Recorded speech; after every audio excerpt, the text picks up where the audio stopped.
¿Hay sonido bien? Sí, ok. Gracias.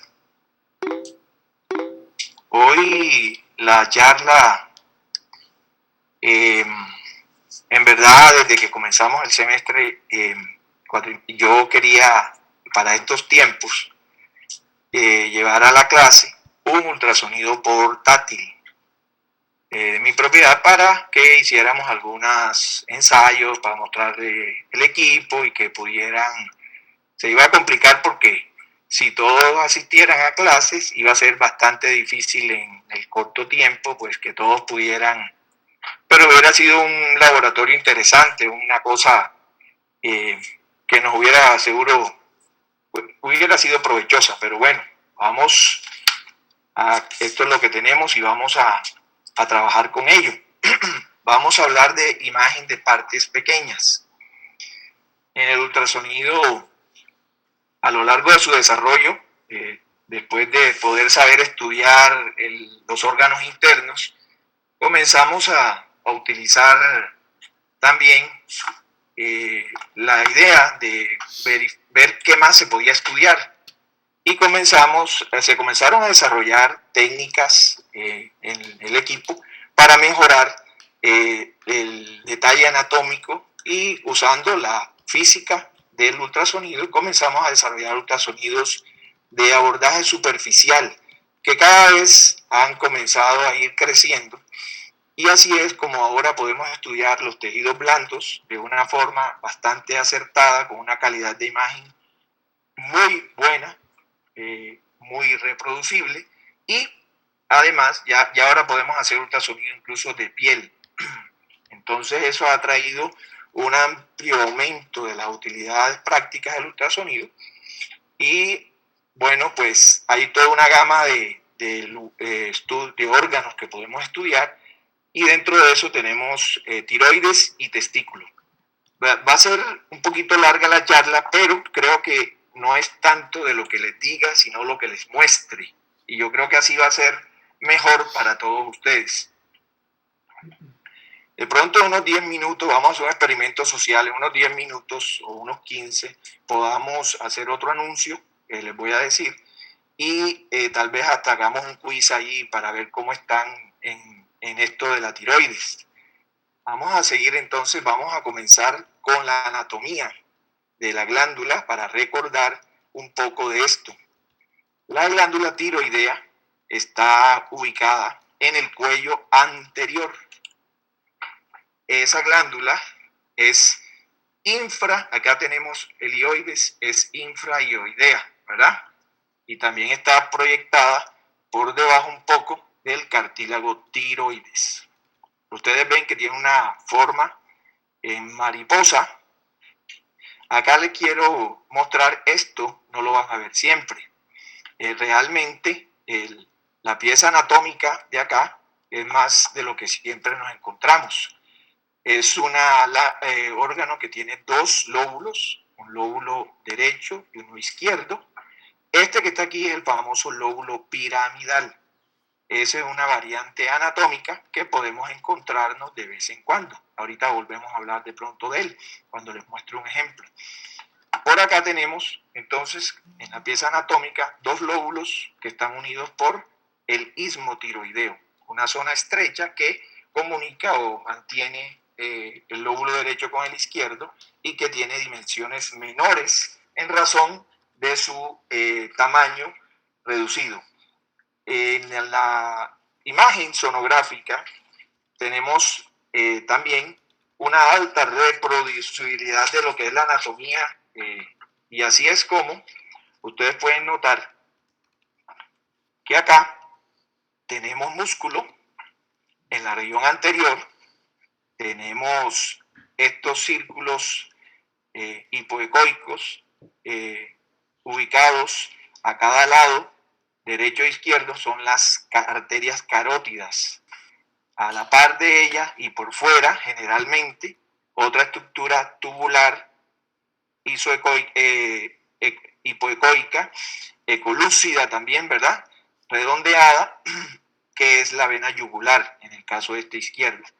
El lóbulo tiroideo o los lóbulos tiroideos y el tejido tiroideo tiene una ecogenicidad un poco mayor que el músculo, ¿verdad? Siendo comparativo, estos son los músculos externo-ioideo y externo-tiroideo, y este de aquí es el músculo externo-cleidomastoideo.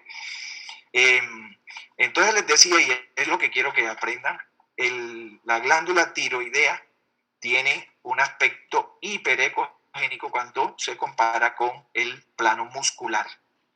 Entonces, en una vista transversal como la que tenemos acá, la glándula tiroidea tiene la mencionada forma de mariposa, ¿verdad? Con el istmo tiroideo, el lóbulo derecho, el lóbulo izquierdo, su correspondiente posición cercana de carótida yugular no se nota casi acá. La tráquea con su componente cálcico nos da una sombra, entonces se ve el círculo oscuro de la sombra que nos da los cartílagos traqueales, y por aquí, un poco en el borde, en el contorno izquierdo de la tráquea, se aprecia el esófago en el lado izquierdo, en contacto con el lóbulo tiroideo izquierdo. Esa es la anatomía glandular tiroidea. En general, acá tenemos otra vista con el esquema. Entonces, tenemos en este corte axial el músculo, ¿verdad? Aquí hablan del homoioideo, las fibras no están diferenciadas, el esternocleidomastoideo, el esterno-ioideo y el esternotiroideo. Eso nada más se lo he mencionado porque esto, pues ahí hay que recordar siempre ese tipo de músculos pequeños que están dispuestos sobre la región anterior de la tiroides. Región del istmo tiroideo, lóbulo derecho, lóbulo izquierdo. Tráquea y, como le mostraba en la imagen, esófago. Entonces venimos acá, tráquea, acá tenemos lóbulo tiroideo izquierdo, región del istmo, el lóbulo derecho, carótida. Esta imagen es característica, no se les va a olvidar, corte axial, transversal de la glándula tiroidea. Vean que bien se ve el plano muscular, los músculos, se pueden ver en la fascia que separa los externotiroideo y el ioideo, acá un poco del músculo esternocleido. La glándula tiroidea en este diámetro no debe tener más de 2 centímetros, o sea, sus medidas son menos de 2 centímetros en este diámetro antero-posterior. Acá tenemos dos vistas, una en un solo corte de esta zona derecha y el correspondiente longitudinal. La separación del músculo, si era lo que me estaba preguntando, es esta lineecita blanca ecogénica brillante que va por aquí. Esto, espérate un segundito. Muy bien, y acá la tienes en el otro lado. Exacto. Muy bien. Entonces, teníamos que, este es un corte sobre el aspecto del lóbulo derecho en transverso y este es el corte longitudinal. Ubicando el transductor en sentido longitudinal, tenemos una vista alargada del mismo. Eso está entre 3 a 5 centímetros de diámetro longitudinal usual la glándula. Otra vez corte del lóbulo izquierdo y su correspondencia con el lóbulo izquierdo en longitudinal. Con esta imagen lo que queríamos era cerrar, se llevan bien claros cómo son las vistas del cuello y cómo es la tiroides, la tráquea y la carótida y la yugular. En el cuello eso es lo que hay. Tenemos tráquea, tiroides, músculos, carótida, yugular. También tenemos ganglios, que los vamos a mostrar. Hay unos 5 grupos ganglionares dispuestos en el cuello y esto va a tener importancia en la patología. Esto que les voy a mostrar acá es una vista nuevamente para que grabemos cómo es la ecogenicidad del lóbulo derecho. Este es el borde posterior que están señalando las flechas, es para decir que aquí con la técnica que se ha usado podemos delimitar la parte posterior de la glándula. Entonces es para decir y saber que estamos viendo con nitidez la total espesor glandular. Por acá les muestro unos ejemplos de carótida, este es el lóbulo izquierdo, carótida, yugular. Y estas dos estructuras que están acá, esta y esta, corresponden con estructuras ganglionares. Ellas tienden a ser hipoecoicas en la zona periférica y tienen un brillo central. El brillo central en el estudio con Doppler muestra aquí y usted ve el punto rojo, es la vascularidad. Al hilio de los ganglios, y esto va para todos los ganglios que vean en el ultrasonido, son oscuros, ovalados, o sea, hipoecoicos, ovoideos, ovalados, el eje mayor en el sentido longitudinal, y tienen un centro brillante que es el hilio. Ese es un hilio sano, un hilio que no tiene ninguna patología. Esto es un ganglio sano, por forma, por el aspecto del hilio y su disposición anatómica, y tamaño también. Entonces, esto es una vista con Doppler color, carótida, yugular y otras estructuras vasculares vistas en ese plano. Por acá seguimos, todo esto es de hallazgos que pueden ser normales. Tenemos el lóbulo derecho, una vista del lóbulo derecho, y encontramos una imagen acá que es hipoecóica, ecolúcida, de una morfología alargada, no sabemos a qué corresponde, estaría una duda si depende de la glándula, tenemos la carótida aquí. Le ponemos el Doppler, que sirve de mucho, ayuda mucho a aclarar, y ustedes ven que eso llenó color acá. Esto es una estructura vascular tiroidea y es normal, no hay ninguna alteración patológica. Acá hay otros vasos intratiroideos normales y la correspondiente imagen de la carótida. En la que sigue tenemos un cambio que nos podemos encontrar mucho porque se revisa mucho el cuello y tiroides en personas mayores de edad. A esas edades hay mucha patología tiroidea, benigna e incluso inofensiva, porque a veces es asintomática. Ustedes ven acá una imagen, aquí viene, esto es cuerpo vertebral, esto es un osteofito cervical. Entonces hay cambios acá, hay proliferación ósea que se logra documentar sobre el contorno y el plano que estamos estudiando. Esta es la carótida y acá el lóbulo derecho. Esto es nada más para mencionar las posibilidades de lo que podemos encontrarnos en el cuello que no corresponde con tiroides y no corresponde con una patología franca, porque esto es también correspondiente con alteraciones degenerativas con la edad. ¿Ok?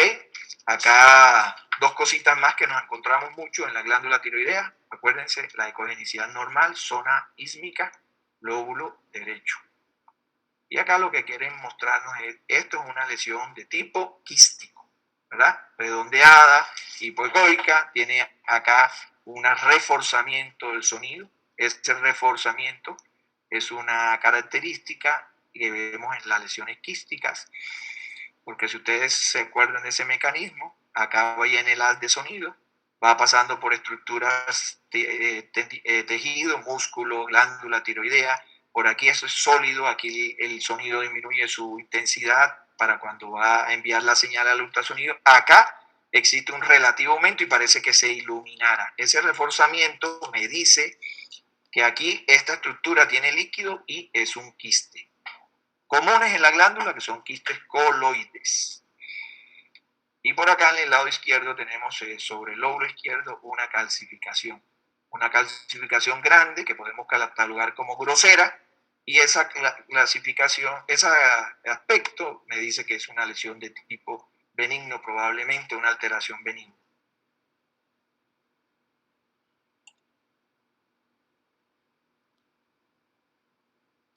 Muy bien. Entonces habíamos hablado del lóbulo piramidal. El lóbulo piramidal como variante anatómica se ve en un 15% de los pacientes. Si se acuerdan, tiene una disposición longilínea hacia arriba. Y en ese caso tenemos esta parte sobre el contorno anterior de la tráquea que está aquí. Aquí se ve esto, que va a tener la misma cogenicidad del tejido tiroideo. Entonces, además de conocer su existencia, nos vamos a decir que esto es una masa y vamos a indicarle una biopsia al paciente. Entonces, por eso es que es importante mencionarlo. Dentro de la patología glandular tiroidea hay patología difusa y focal. Esas son las dos cosas con lo que vamos a trabajar. Entonces, dentro de las patologías difusas tenemos la tiroiditis de Hashimoto, la enfermedad de Graves o hipertiroidismo y el bocio edematoso. Entonces, de características de la tiroiditis de Hashimoto, en cuanto a la visualización del parénquima, se aprecia difusamente hipoecoico. lo vemos entonces oscuro comparado con su normal aspecto.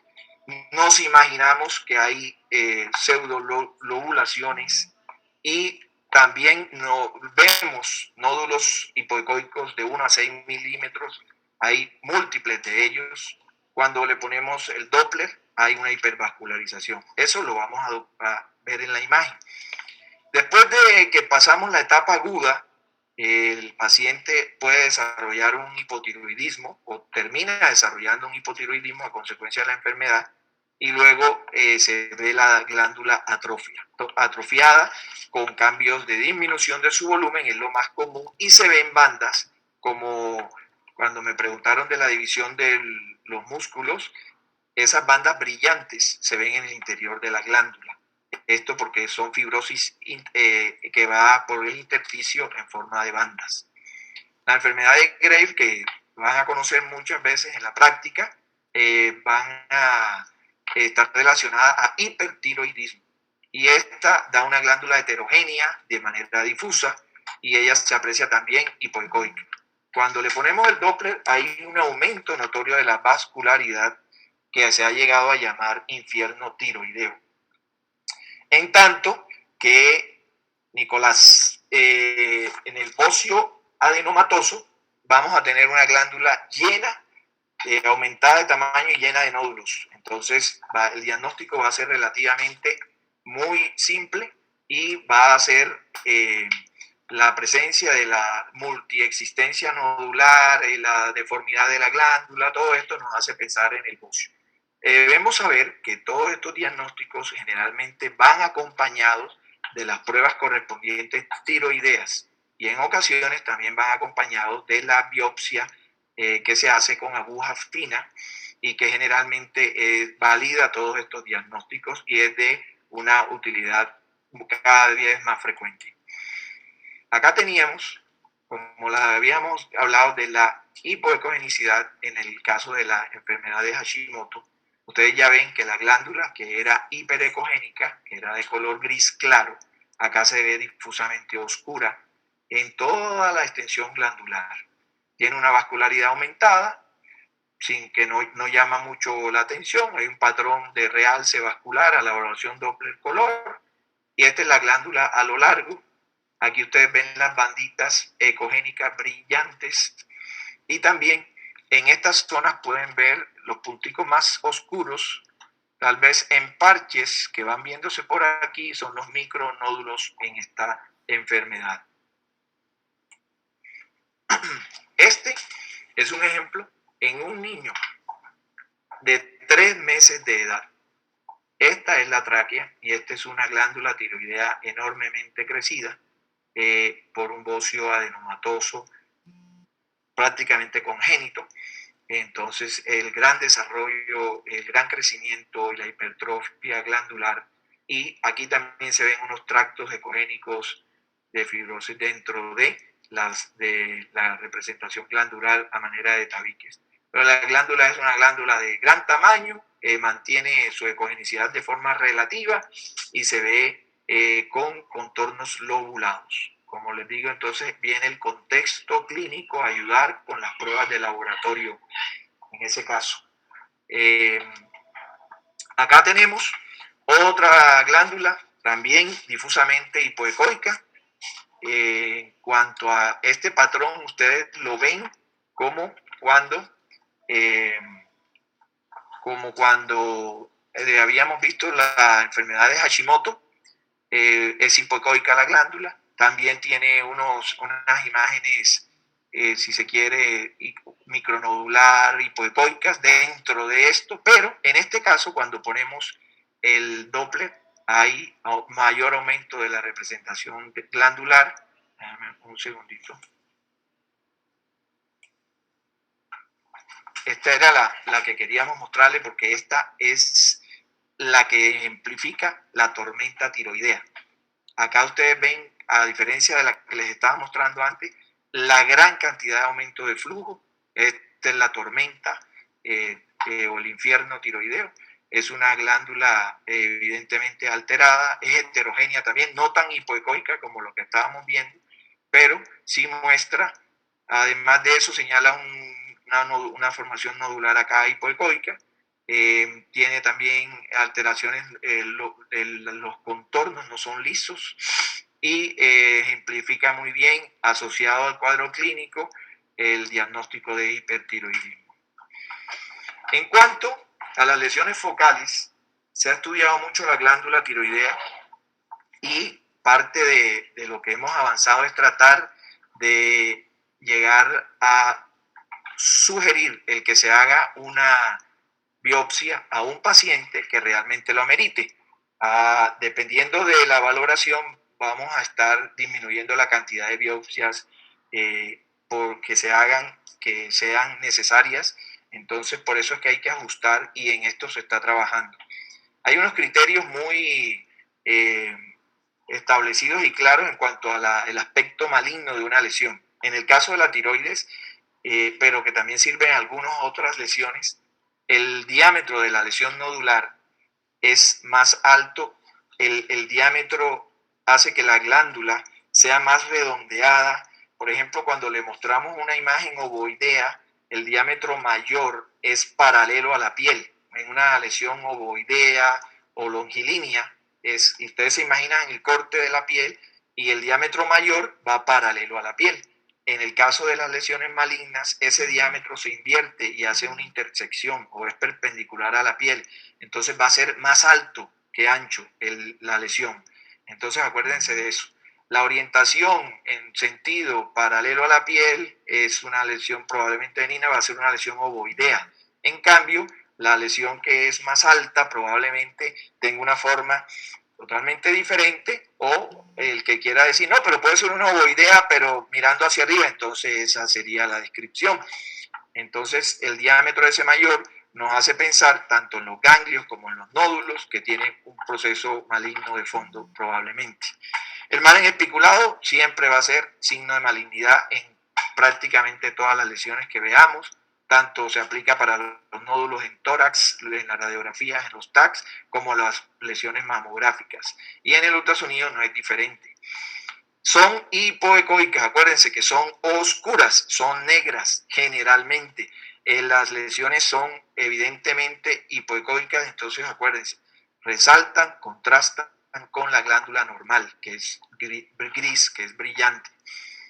El patrón de microcalcificaciones es un patrón que nos hace también sospechar en una malignidad en razón de la existencia de lesiones puntiformes calcificadas. En cambio, las lesiones benignas son bien delimitadas, tienen un aspecto isoecoico, se parecen al tejido glandular.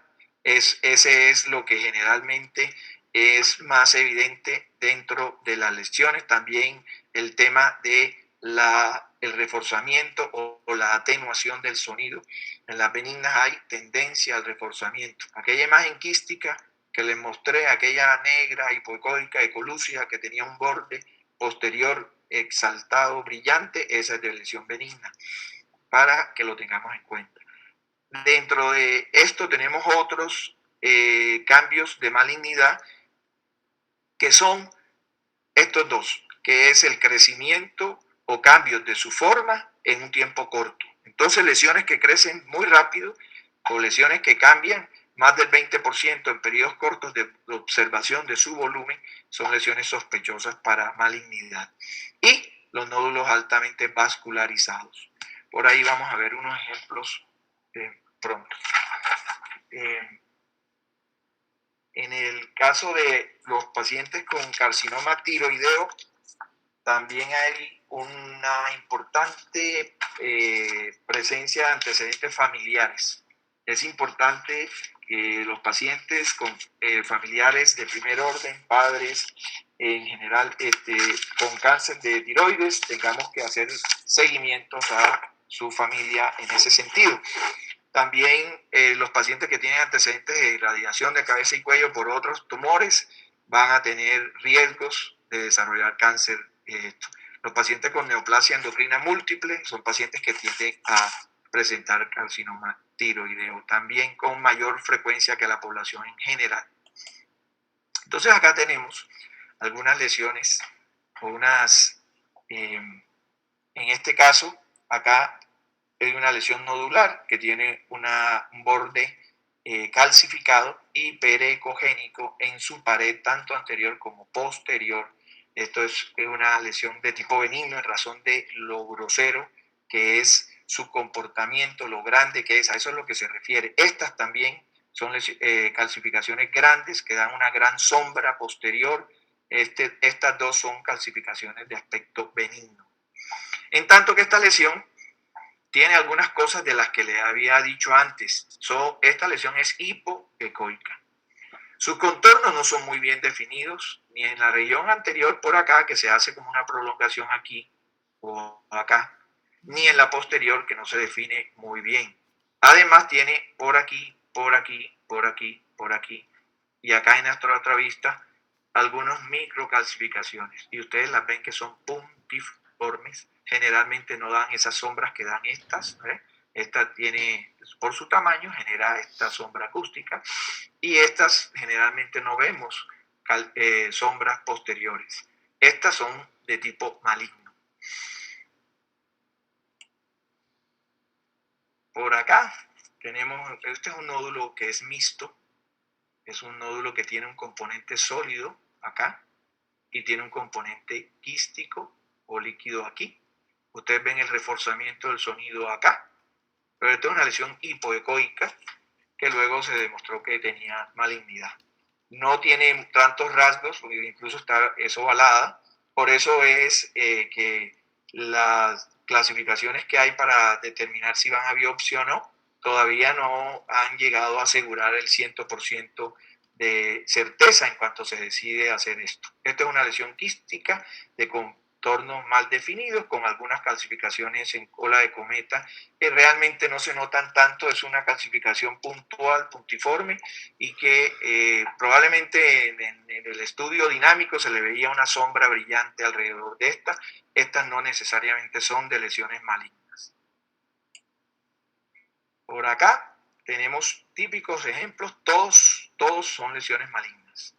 Entonces, lo que habíamos y hemos estado diciendo, para repetir, las lesiones son hipoecoicas, contornos no bien definidos.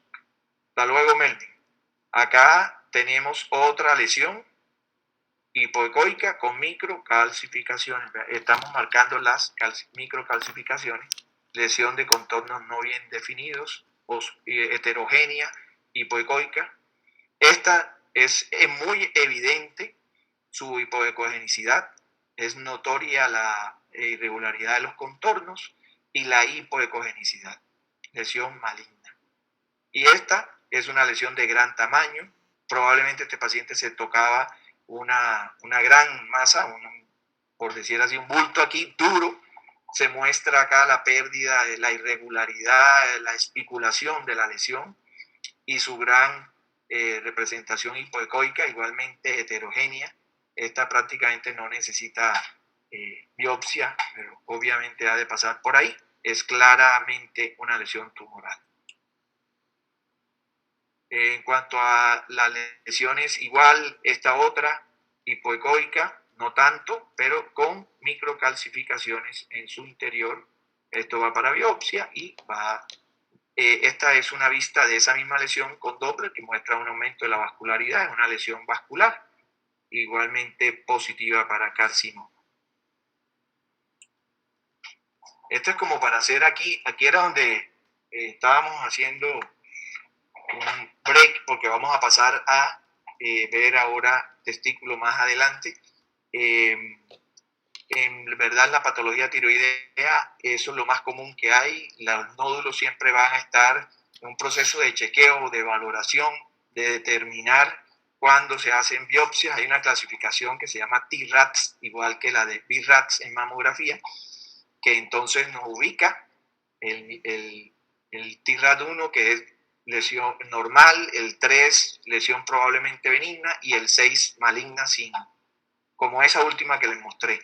Y entre el 4 y el 5 son lesiones probablemente malignas, aumentando los grados de malignidad.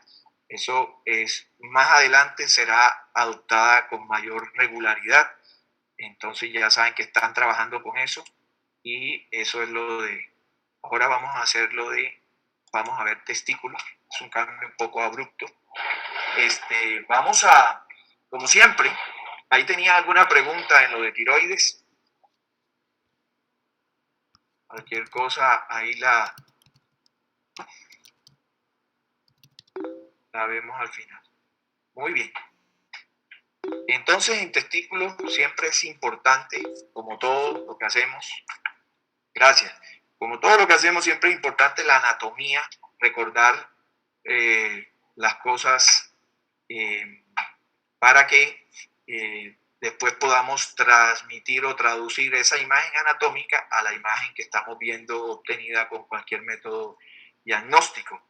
En cuanto al escroto, este es pues un saco que contiene 2 testículos. El escroto tiene un espesor entre 2 y 8 milímetros usualmente, y la representación de cada testículo viene siendo un órgano ovoideo en general. Tiene dimensiones entre 3 y 5 centímetros en el diámetro longitudinal, entre 3 y 5 en el diámetro anteroposterior. Generalmente es, así como lo están viendo, es hiperecogénico. De esa forma tiene una similitud a la ecogenicidad tiroidea también, si lo recuerdan. En él se ven desde la piel, comenzamos la parte más externa, en la dermis. Este es el espesor del escroto hasta este nivel, en donde tenemos la túnica vaginal. Hay una túnica vaginal que tiene 2 hojas, la hoja parietal y la hoja visceral. La hoja visceral está adosada al testículo, y entre la hoja de parietal y la visceral de la túnica vaginal se pueden hacer colecciones líquidas como esta que les muestro acá. Esto negro es líquido en la bolsa escrotal. Ese se dispone, ese bien puede ser pregunta de examen, entre las hojas de la túnica vaginal y de la parietal y de la túnica visceral. Entre las 2 hojas de la túnica vaginal se llena de líquido el hidrocel. La porción de la túnica vaginal visceral que está adosada al testículo está adosada a la túnica albugínea. Entonces eso tiene importancia cuando los tumores testiculares atraviesan y perforan dicha túnica. Entonces ya es extratesticular la proyección de la lesión también. Entonces, para tener en cuenta, tenemos un testículo, y el testículo además muestra el epidídimo. Más adelante lo vamos a ver muy bien. Entonces, para recordar también en la vascularidad testicular, que el Doppler, esto sí es muy importante en la patología testicular. La vascularidad, como la vemos, es de es la cajita de color, y es una vascularidad moderada, no es muy abundante. Es el comportamiento de azul y rojo sobre esto, con muchos espacios. Es un comportamiento normal del testículo. En el testículo hay morfologías usuales. Ustedes lo ven, que el testículo tiene una forma ovoidea, como se lo habíamos dicho. Tiene además sobre las zonas, esta imagen que viene por aquí es porque por ahí transitan vasos sanguíneos, entonces dan ese aspecto en ocasiones. Y hay por acá también una estructura muy común de ver en el testículo y no es patológica, el mediastino testis. Se ve brillante, se ve ecogénico, de esta forma, como una aparente línea, y nos lo encontramos siempre en la anatomía testicular ecográfica. Como les decía, el Doppler, otra vez, es ejemplo para fijar imágenes. El testículo ovoideo, el testículo con una forma en ese sentido, con el diámetro mayor aquí. Cuando les hablaba del diámetro en paralelo, aquí les traigo este ejemplo para que les vean la cosa visual. Esta es la piel escrotal, y este es el diámetro longitudinal máximo del testículo, y vean lo que va paralelo a la piel. Si aquí se me sale una lesión, que sería en este sentido, que sería el diámetro mayor. Pues bueno, este es un ejemplo de testículo ecogénico y con un patrón vascular normal. Estas velocidades por centímetro del testículo en menores de 8 centímetros por segundo. Así es como se maneja y esa onda es de características normales. Entonces, ¿qué tenemos por aquí de patología? Y aquí comenzamos con la patología. Eso, aunque ustedes no lo crean, es un testículo, este que está acá. Y aquí se le hizo un aumento de la representación testicular.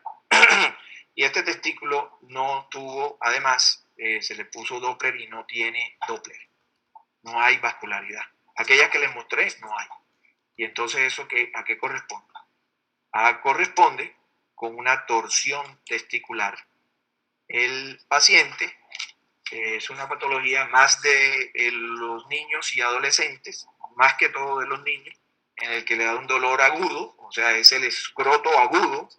El paciente acude por dolor de pocas horas de evolución. Mientras más temprano vaya al hospital, más temprano va a haber éxito en la resolución de su problema. Entonces, ustedes ven, el estudio del Doppler agudo o el estudio del testículo, el escroto agudo, se hace primero en el lado sano. Si a este paciente le dolía el testículo derecho, le vamos a revisar primero el izquierdo en la valoración sonográfica. Entonces nosotros fijamos primero la valoración vascular de este testículo viendo el patrón, porque así vamos a estar seguros que lo que estamos haciendo para la técnica que estamos usando para el Doppler es la adecuada. Aquí se documenta flujo en el testículo izquierdo y sin variar los parámetros técnicos del equipo, tenemos acá una ausencia. Hay un vasito por acá, pero es notoria la asimetría en la vascularización. Este es el testículo doloroso y este es el testículo en sufrimiento por una torsión. El cordón espermático se tuerce porque es muy laxos las fijaciones que él tiene y hace que haya un giro, y el giro es tan prolongado que corta e interrumpe la vascularidad, con el consecuente dolor y con la consecuente isquemia. Y si esto no se opera en menos de 6 horas, ya va a ser más difícil recuperar ese testículo. Cambios testiculares. Acá ustedes ven un testículo que en esta parte tiene su forma, que es la usual. No hay Doppler y está distorsionado su aspecto superior. Esta es la zona del epidimo. Aquí hay zonas hipoecoicas con líquido. Esto es una fractura testicular por trauma. Pacientes con de toda clase de accidentes traumáticos, entonces acuden con lesiones de este tipo y naturaleza. Este es un testículo igualmente que por la severa lesión pues ha perdido la vascularidad, y esto es de fractura testicular postraumática. Este es otro ejemplo de un testículo con torsión. Simplemente que este paciente, como el mecanismo que les decía es que el cordón espermático gira, se mueve mucho y a veces gira de forma tal que se enrolla y corta la circulación, pues el paciente puede tener periodos en los que el cordón gira, se ocluye la vascularidad y se renueva nuevamente, se desenreda y viene y pasa nuevamente a tener vascularidad. Esto se lo estoy diciendo es porque este testículo tiene algunos cambios hipoecoicos. Ustedes lo ven, de su ecogenicidad normal es esta. Y estas zonas oscuras es porque hay un contexto en el fondo de patología vascular. Y acá ustedes ven que cuando se pone el Doppler, ese testículo tiene vascularidad. Pero eso no impide que se sigan viendo las zonas hipoecoicas. Este paciente lo van a tener que operar para hacerle una fijación con el fin de que el cordón no vuelva a girar sobre sí mismo y en un momento vaya a perder el testículo. Entonces, no todo lo que llega, ya el testículo se perdió, ya hay que operarlo, ya hay que hacer una enucleación o orquiectomía. No, todos no. Hay pacientes que hacen la sintomatología, el médico se da cuenta o cuenta la historia como antecedente, y cuando son menores de edad el doctor sospecha y pueden hacerle fijaciones preventivas para evitar la pérdida del testículo. Nuevamente, este es otro que tiene Este tenía más tiempo de evolución, es un testículo con 5 días de torsión, fue muy tarde a valorarse, en verdad queda una vascularidad muy escasa. Esto es periférico, esto es una gran reacción periférica al testículo. El testículo, en verdad, no tiene sino por ahí una cosita y nada más. Es un testículo que no tiene vitalidad. Nuevamente, un testículo que ha perdido su forma, su representación en el contexto de este fue un severo proceso infeccioso que no respondió. De hecho, alrededor, donde les decía que se puede hacer el hidrocele, acá lo que hay es una colección líquida con puntos ecogénicos. Se imagina uno que esto es un líquido espeso y esto puede ser un piocele en un paciente con una orquipedimitis complicada, una distorsión completa de la representación testicular, que incluso aquí podría llegar a la formación de un absceso. De todas maneras, es un estado severo, infeccioso, que ha hecho que ese testículo tenga probablemente que ser operado y retirado. Acá en este caso, pacientes, a veces las imágenes, por eso la clínica es muy importante. Este paciente tiene una vascularidad preservada y tiene un severo proceso inflamatorio, infeccioso, una orquitis severa. Las alteraciones son heterogeneidad de la representación testicular, aumento de volumen también, y el contexto de clínica de fiebre y dolor en general. Nuevamente, lo mismo, una severa alteración de la representación testicular con compromiso periférico, y acá lo mismo, aquí termina el testículo, este es el espacio entre la túnica vaginal, la visceral y la parietal, lleno de elementos ecogénicos, brillantes, piocele, hematocele, alteraciones severas testiculares con complicaciones. En este caso, es un paciente que está teniendo problemas igualmente originales. Tenemos el testículo aumentado de tamaño, hay vascularidad, hay alteración de la ecogenicidad con poco de disminución de la vascularidad, pero sin embargo está patente. En este caso, el paciente muestra en la valoración Doppler existencia de flujo sanguíneo y puede ser más un proceso infeccioso severo que isquémico. Igual también lo que el paciente nos refería a un paciente mayor, adulto, entonces no vamos a estar pensando que es una patología de ese tipo de torsión. Acá le quería mostrar, porque eso se lo voy a mostrar en el laboratorio, entonces, porque no he visto que les haya mostrado un epididimo normal. Entonces, bueno, ahí lo vamos a mostrar en el laboratorio. Tenemos un testículo acá normal en ecogenicidad. Tiene un patrón vascular normal. Y ustedes ven acá por fuera del testículo, y este es el epididimo, un epididimo notoriamente aumentado de tamaño. El epididimo normalmente se dispone hacia la región superior del testículo y va por el contorno. Tiene una porción de cabeza, una porción de cuerpo y una cola epidimal. Este paciente tiene un proceso inflamatorio de epididimitis severa predominante con aumento de volumen y aumento de la vascularidad del epididimo. El epididimo también normalmente tiene una vascularidad como la del testículo, un poco aislada, no tan notoria, y acá sí nada más poner el estudio logramos documentar una importante presencia de vasos sanguíneos acá. Acá nuevamente, aquí sí ven todos, lo contrario de lo que habíamos visto en ocasiones, acá hay mucha vascularidad, hay un aumento notorio, esto es una orquitis, y de hecho se puede ver que acá tenemos un epididimo con aumento también de epididimo, orquitis, y hay incluso edema del escroto. Si lo ven, está aumentado como 2-3 veces su espesor usual.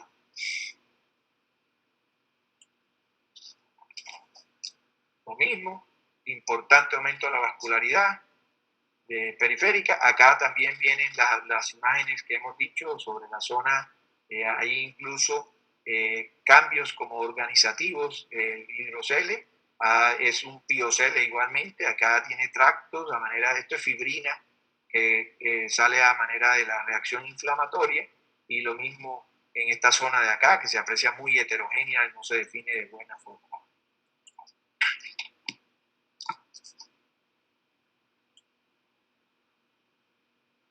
Otro ejemplo muy claro de cambios en el espacio, ustedes logran notar en este espacio de la zona de hidroceles normal, que cuando tenemos hidroceles, que es muy común y que no es particularmente una patología, dependiendo de la cantidad de volumen que hay, y el hidrocele no se ve hipoecóico, no se ve como líquido puro, y vemos cambios como estos en donde se ven tractos lineales con zonas espesas. Tenemos que valorar la clínica del paciente. Este paciente, en teoría, también venía por una complicación de una orquitis, aunque la complicación está más hacia el espacio, en donde hay este aumento de la existencia como de grumo, de material celular o de alteraciones inflamatorias.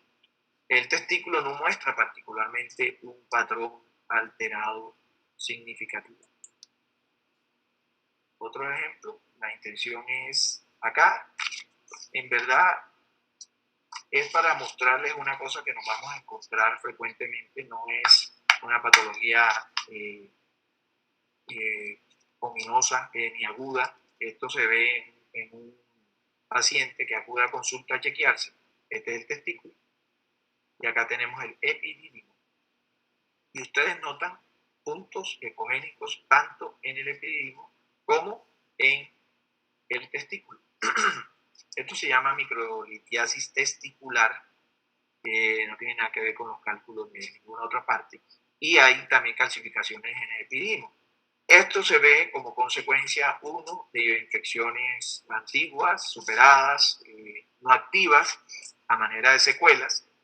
Y su importancia tiene que la primera vez que lo vemos, debemos decirle a este paciente que va a tener que ser revisado, por lo menos durante 2 años, hacerle seguimientos, porque hay pacientes que tienen este patrón de microcalcificación y luego desarrollan una tumoración testicular. Tiene un porcentaje de asociación en esto. Entonces,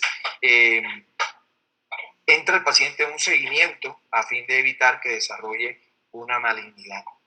En términos prácticos, se lleva al paciente a ese control, pero muchos pacientes que hacemos esos seguimientos nunca desarrollan la enfermedad. No hay que alarmarlos, sino establecer el control con el médico tratante y el paciente en la manera de que a los 2 años ya casi que es improbable que vaya a desarrollar una patología tumoral. Pero sí es de observar, no es de hacer el estudio y no volverlo a ver, ni por lo tanto decirle al paciente que haga este tipo de seguimientos. Es la misma. Bueno, acá es un ejemplo, ¿ves? Acá tienes un testículo que está bastante bien y este es el epidídimo, como se los había dicho que se comportaba, la zona de la cabeza, el cuerpo y la cola epidimaria. Esto es una epididimitis difusa. En este caso era una epididimitis crónica en razón del tiempo de evolución del paciente, más de 1 mes y medio con esta sintomatología, y también tiene cambios del espacio organizativos, tipo piocele, o que incluso no todo es piocele, ¿verdad? No todo es matocele. Acá hay que valorar, es una reacción inflamatoria, entonces hay líneas o tractos que se aprecian como líneas, ¿verdad?, de respuesta inflamatoria en razón de lo prominente o severo que ha sido la alteración. De estas les voy a mostrar más en la próxima, porque si hablábamos más de esto, ya yo pensaba que había mucho material y yo sé que esto cansa. Acá tienen ustedes un testículo y aquí este ejemplo está para respaldar lo que les había dicho de las microcalcificaciones. ¿Ven el patrón de microcalcificaciones? Sí, todo lo ven, ¿cierto? No sabemos si este paciente alguien le había dicho o se había hecho un ultrasonido antes y estaba en un control, no sabemos. Lo que sí sabemos es que tiene esta lesión. Y esta lesión es una tumoración. Ustedes deben saber una cosa que casi que se maneja así como regla. El paciente que se toca una pelota, una masa en el testículo, es un paciente que el momento que se la toca debe ir a consulta con su médico y de ahí debe derivarse a un ultrasonido ese mismo día.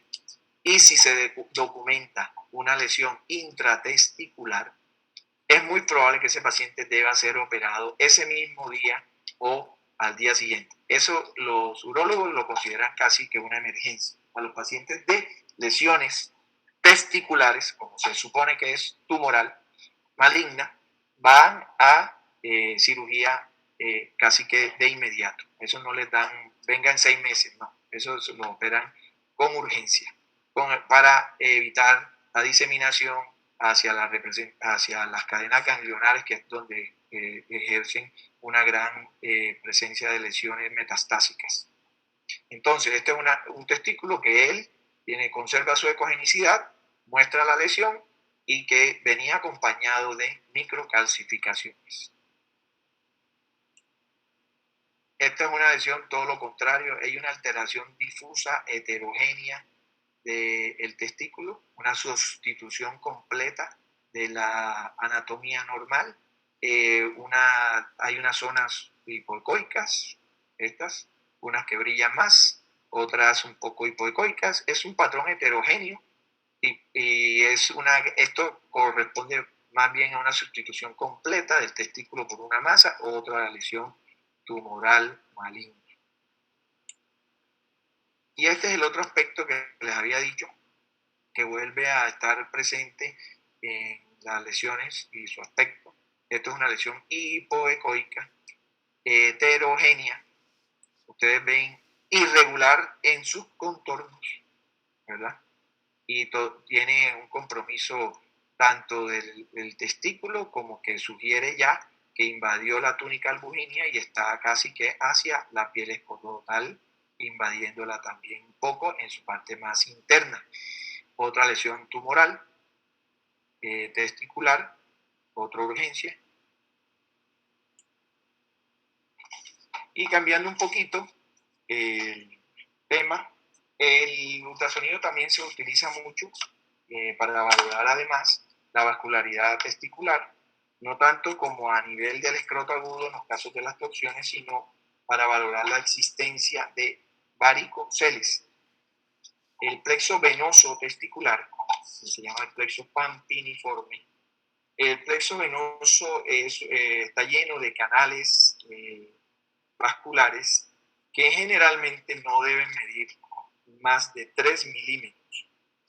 Generalmente el testículo tiene una temperatura 2-3 grados menor a la del cuerpo para que las células testiculares ejerzan el proceso de la creación de las células germinales de manera adecuada.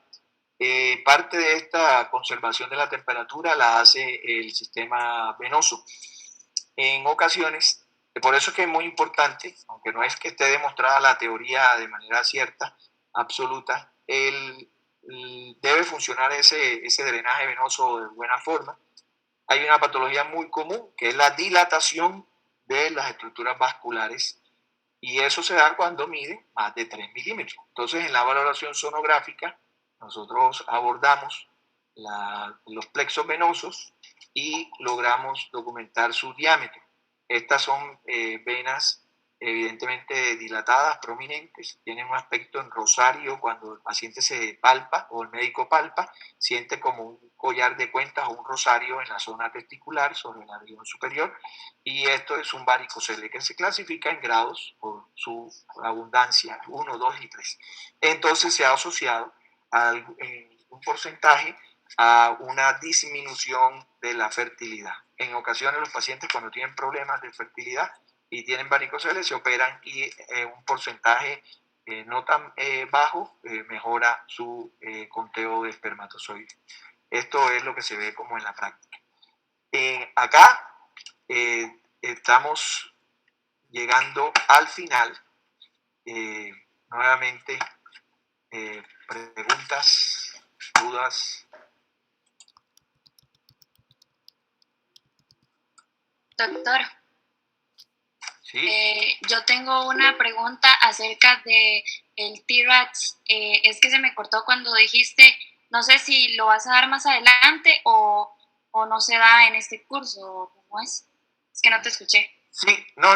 Yo expliqué un poco que hay varias clasificaciones del TRACS, que incluso primero se hizo de T1 a T6 y luego hicieron una más amplia a T10 y eso nos llevó a crear mucha confusión. Ahora nuevamente los españoles están aumentando, tratando de hacer otra a T6. Entonces, como les había dicho que T1 era normal y T6 era maligno, y en el intermedio los otros, pero lo podemos ver en el laboratorio de nuevo, porque eso es lo que ya se está usando y esa es la idea de manejar eso.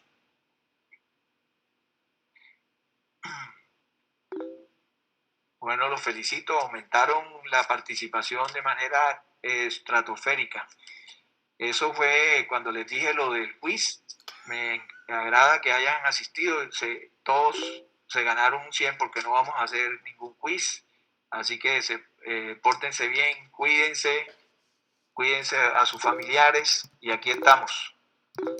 Nos vemos el lunes de la otra semana, perdón.